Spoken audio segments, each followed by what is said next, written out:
Okay, I'm going to jump forward here a little bit. This is the main electric service disconnect for the condensing unit. And I got in there, I took a picture. It's laced up pretty good. It looks nice. Also, that I probably wish I would have done with the condensing unit is right here. That's the fresh air induction fan for the air conditioning system. This is a high efficiency air conditioning system. And so I wish that was in the probably the next, one of the next videos, but upcoming video. But all the same, this is about your electrical system. This is the grounding rod. Looks like it's probably buried. Electric power is coming below grade into the house. We have a sleeve there that moves with house. Our boxes, our box and cabinet are. It looks like they were sealed, but some of our sealant's pulling away right here. Some of our sealant needs to be redone. About once a year, I mean, this is a good lesson. About once a year, you need to go around and check all your fenestrations and penetrations and make sure that it's sealed properly so they'll drain like they're supposed to. This is the main disconnect. It's 200 amps. Okay. This is the main ground neutral coming in. Okay, so we've got aluminum coming to copper. What we've notched out our cables right there. The skin. The electricity comes around the outside of these cables, and we've oh, I can't see it. There you go. So the electricity actually travels all around the outside of a wire, not through the inside of a wire. And so when you notch your conduits, like then it's that needs to be cut back, stripped back, rewrapped with white tape. And there's a lesson on this. See, that's 1, 2, 3, 4, 4 straps. Okay, got a lesson. We're coming up to that. So here we are. It's 200 amp service. This is the garage south exterior wall. We move in. We come to the garage south interior wall. Our electric bonding is handled through a UFR right there. Okay, and it is labeled on the box. But inside the cabinet, inside the other cabinet, inside this cabinet, I'm not seeing any UFR labeling. So then I come over here, and then the neutral. That's not 4 wraps. I get it.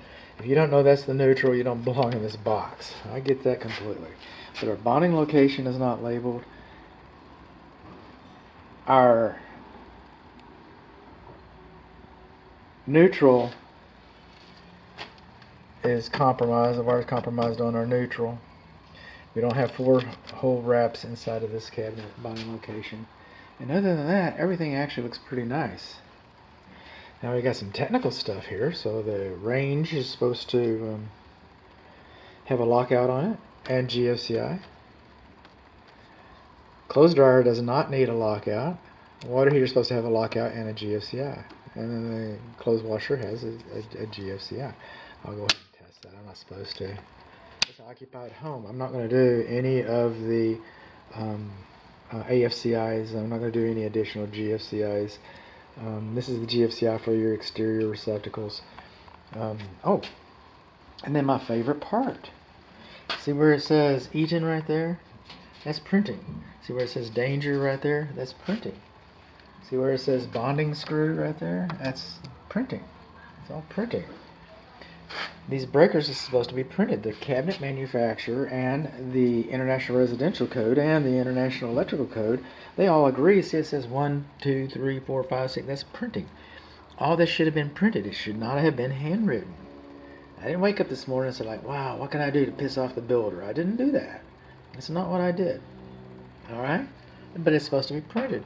Does that mean that the dryer, the water heater, the outdoor plugs, I like that, dishwasher, does that mean these breakers are not going to work? It doesn't mean these breakers are not going to work at all.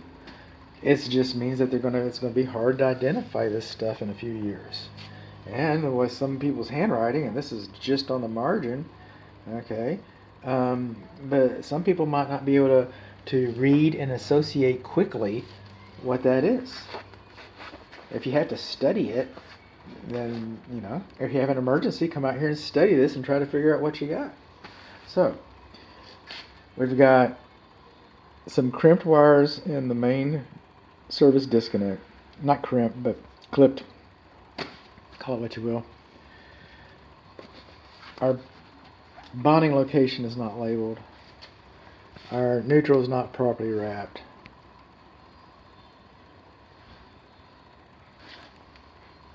No GFCI, no GFCI, no lockout, no lockout. Handwritten breakers.